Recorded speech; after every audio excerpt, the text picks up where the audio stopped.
How do you see the syllabus of MPPSC exam?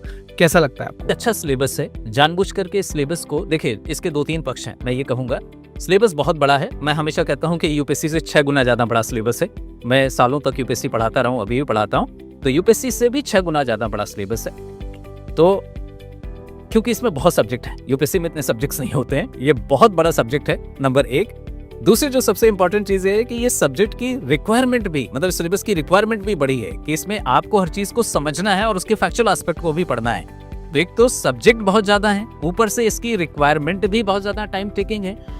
लेकिन ये सब 2 कारणों से है। नंबर 1, हमें जो ऑफिसर चाहिए वो वैसा ऑफिसर चाहिए जो अपनी क्षमता से 2 गुना 3 गुना ज़्यादा काम कर सके, क्योंकि ये फील्ड ऑफिसर्स होते हैं एमपीपीएससी वाले। इससे जानबूझ करके उनकी मेहनत करने की क्षमता चेक की जा रही है, और वो भी कम समय में इतनी मेहनत करने की क्षमता चेक की जा रही है। तो एक सिलेबस बहुत ज़्यादा लेंथी है। दूसरा, उसकी रिक्वायरमेंट भी बहुत ज़्यादा टाइम टेकिंग है कि आप उसे समझिए और याद करिए। लेकिन इसके 2 बहुत पॉजिटिव पार्ट भी हैं। नंबर 1 जो बहुत पॉजिटिव पार्ट है वो ये है कि इसमें उन विषयों का समावेश किया गया है जो भविष्य के विषय हैं, जो प्रशासन की भविष्य की चुनौतियां हैं। मेंटल हेल्थ सिलेबस का हिस्सा है, जबकि मेंटल हेल्थ अभी लोगों ने नोटिस करना शुरू किया। हमारे यहाँ एक्चुअली साइबर अटैक या इस तरह का डिजिटल अरेस्ट अभी टेंशन है, हमारे सिलेबस में ऑलरेडी है। विकसित भारत हमारे सिलेबस का हिस्सा है। तो जो चीजें एक ब्यूरोक्रेट के तौर पे आपको अगले 25-30 साल फेस करना है वो सिलेबस का हिस्सा है।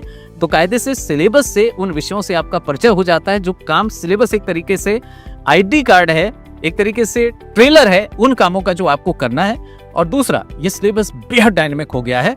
इस सिलेबस के 70 से 80% सेक्शन को आप तभी तैयार कर सकते हैं जब आपकी आंखें खुली हुई हो, आंख कान नाक खुले हो, जब आपको पता हो कि दुनिया में चल क्या रहा है। तो ये बहुत ज्यादा करंट ओरिएंटेड सिलेबस है।